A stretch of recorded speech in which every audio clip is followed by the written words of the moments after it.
መጽሐፈ መድኃኒት በጥንታዊ ስልጣኔዎች የሕክምና ልማድ ሰዎች በስልጣኔያቸው የጽሑፍ ቋንቋ መምረጥ በቻሉበትና ያንዳንዱን ድርጊታቸው መክተብ በለመዱበት ወቅት ቀደምቶቹ የሕክምና ዘዴ ግብሮች ኑባሬ ማግኘት ቻሉ። በአሮጊቷ ሜሶፖታሚያ የሰው ልጅ ስልጣኔ እንደጀመረ በሚታመንባት ሀገረ ኢራቅ ከክርስቶስ ልደት በፊት በ4000 ዓመተ ዓለም ገደማ ሳምራውያን መክተም ጀመሩ።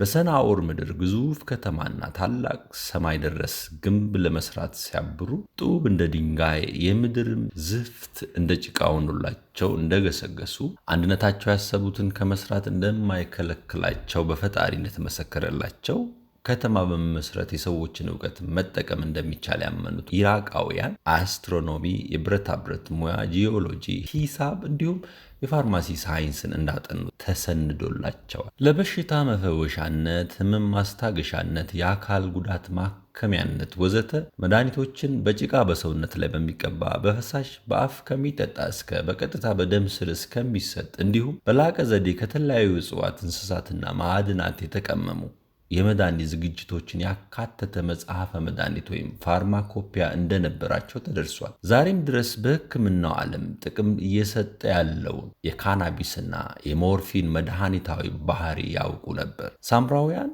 የጤንነትን ትርጉም በማስፋት መንፈሳዊ ጥቃትን እንኳ ለመከላከል ቁሳዊ አካልን ለምሳሌ የእንስሳትን እዳሪ ክፉ መንፈስ ለማባረር እንደ መድኃኒት ይጠቀሙ እንደነበር ተመዝግቧል። የምዕራቡ ንፍቀ ክበብ እንደከተበው ታሪክ ቀደምት ግብፃውያን ተከታይ ተጠቃሾች ናቸው። ከ700 በላይ የሕክምና ዘዴዎችን በመቶ ገጾች ይዞ የተገኘው መጽሐፈ መድኃኒት ጤና ላይ የነበራቸውን መራቀቅ አሳይ ነው። ግብጾች በዚህ መጽሐፈ መድኃኒት ከክርስቶስ ልደት በፊት በ1500 ዓመተ ዓለም ገደማ የበርካታ መድኃኒቶችን ስያሜ መዘርዝር አቅም ወይም የውጤታማነት ልክና ያጠቃቀማቸው መመሪያ በስርዓቱ ከትበዋል። ግብፅ ለመድኃኒተኞቿ ታላቅ ስፍራ ትሰጣለች። እንደ ብዙዎቹ የዓለም ሀገራት ሁሉ የፈጣሪ ስጦታ እንደሆነና እንክብካቤ ግድ እንደሚለው ታምናለች። መድኃኒቶቿም ወደ በኋላ እየቀነሱ ወደ ቁስ አካል ወይም ንጥረ ነገር ፍልሰፋ ዘነበሉ እንጂ ጥንቆላና መተት ላይ ይነካኩ ነበር። ይህም በተጠቃሚዎቻቸው ዘንድ በአሉታም ይሁን በአዎንታ ፍርሃት በመዝራት ለመከበራቸው አቋራጭ ስልት ነበር። ሀገራችንም ከፈርዖኖች የተስተካከለ የጤና አጠባበቅ ልምድ እንደነበራት አንዳንድ ተመራማሪዎች ይናገራሉ። በአግባቡ የተሰነደ መጽሐፈ መድኃኒት እንዳዘጋጀች በተለያዩ መዛግብት ላይ የተከተቡ በርካታ መድኃኒቶች አቀማማቸው የሚሰጡት ጥቅም የአወሳሰድ መመሪያና ውጤታማ የሚሆኑባቸው የበሽታ መዘርዝሮች ተመላክተዋል። ቀደም ስልጣኔዋ በጠራቻቸው አድናቂዎቿና በተለያዩ የሥራ ስምሪቶች ጓዳ ጎድጓዳዋን የበረበሩ ባለሙያዎች፣ አሳሾች እንዲሁም ሰላዮች ጥበቧን ወስደው በዛሬው የሕክምና ሳይንስ ላይ እንደቀመሩም ይታመናል። ሀገረ ኢትዮጵያ ለመድኃኒቱ እድገት ያበረከተችው ሚና ከፍ ያለ ነበር። በዘመናዊ መድኃኒቶች ቅመማ ላይ አሻራዋ ይታያልና።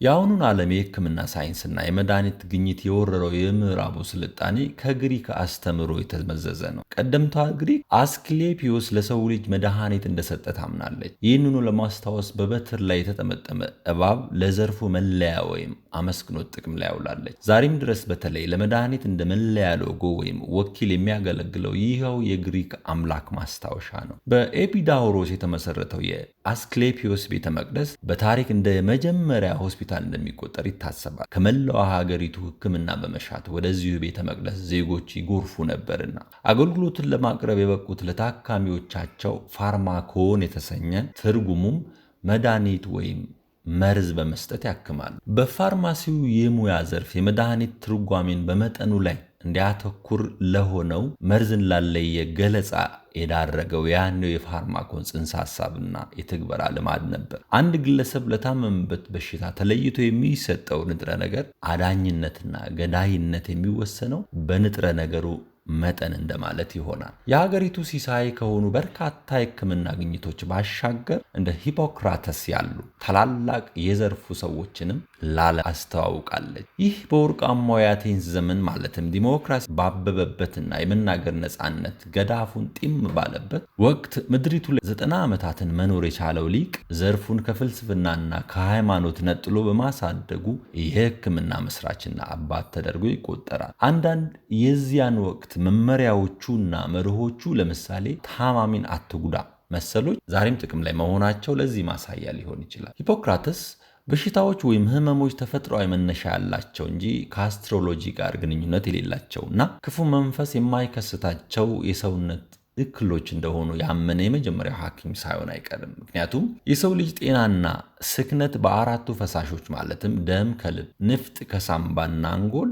ቢጫ ሐሞት ከጉበትና ጥቁር ሐሞት ከጣፊያ ምጠና እንደሚረጋገጥ እምነት ነበረውና የእነዚህ ፈሳሾች መዛነፍ በሰውነት ላይ እክል ይከስታል ይላል። ጽንሰ ሐሳቡና የሕክምና ተግባሩ ለመካከለኛው ዘመን በዋና ዋቢነት ወይም ማጣቀሻነት ላገለገለው ኮርፐስ ሂፖክራተስ መጽሐፍ መወለድ ምክንያት ነበር። መጽሐፉ በደቀ መዛሙርቱና ተከታዮቹ በጥንቃቄ የተዘጋጁ የሰባ የሕክምና ጥናቶች ጥቅል ነበር። የወቅቱ የሳይንስ ቋንቋ በሆነው ላቲን የተተረጎመው ይህ መጽሐፍ የሂፖክራተስ መሐላ በሚለው ንዑስ ርዕስ ስር ያሰፈረው መልእክት ዛሬም የሕክምና ዘርፍ ስነ ምግባር ሆኖ በማገልገል ላይ ይገኛል። ዘመን ተሻጋሪ ለሆኑ መልካም የሕክምና አሰጣጥ መርሆች፣ ስነ ስርዓቶችና ህጎች የዚህ ግለሰብ ቀደምት ስራዎች መሰረት ናቸው። የሕክምናውን ዘርፍ በማላቅ ሚና ከተጫወቱት ጥንታዊት ሮም ሌላዋ ተጠቃሽ ናት። ሮም የሂፖክራተስን ስራ እንዳለ በመቀበልና የግሪክን አፈታሪካዊ መድኃኒት አመጣጥ በማመን አክሌፒዮስን ወደ ራሷ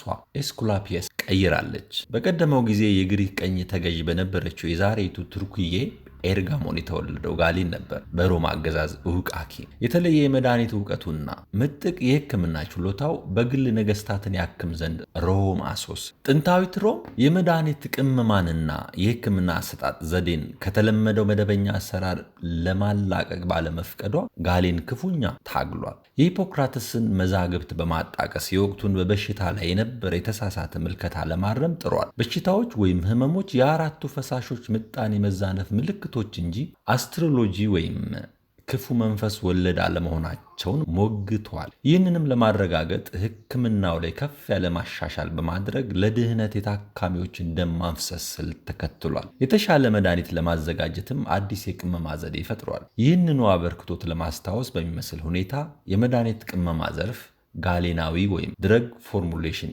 ጋሌኒክስ ተሰኝቷል። የጋሌን ስራዎች በጥንታዊት ሮም ዘመነ አገዛዝ የሳይንስ ቋንቋ በነበረው ግሪክኛ የጋሌን ኮርፐስ ርዕስ ተጽፈዋል። መጽሐፉ 500 የሕክምና ጥናቶችን፣ ዘዴዎችን፣ መመሪያዎችን ወዘተ እንደያዘ ይታመናል። የምዕራቡ መድኃኒት ቅመማ ተዘጋጅቶ በስፋት ትግበራ ላይ ለተገባው መመሪያ የነበረው ነገረ ሕክምና ወይም በማቴሪያ ሜዲካ ሙሉ በሙሉ በጋሌን ስራዎች ላይ የተመሰረተ ነበር። ዘመናዊ የሳይንስ አባሪዎች እስከተገኙ 17ኛው መቶ ክፍለ ዘመን ለሕክምና ባለሙያዎች በወሳኝ መመሪያነት አገልግሏል። የምዕራቡን ሮም ውድቀት የተካው ባይዛንቲን መንግስት ደግሞ የጋሌንን ስራዎች ወደ ላቲንና ወደ አረብኛ በመተርጎም የሕክምና እድገቱን ማፋጠን ጀመረ። ማዕከሉን አረብ ሀገራት ያደረገው ይህ አገዛዝ በመድኃኒትና ሕክምና ላይ ያሳረፈውን ታላቅ አሻራ በቀጣዩ ክፍል እንመለከታለን። ለቤቱ አዲስ ከሆኑ ሰብስክራይብ ያደረጉ ያሳድጉ። ስለ መድኃኒት ይወቁ። መልካም ቆይታ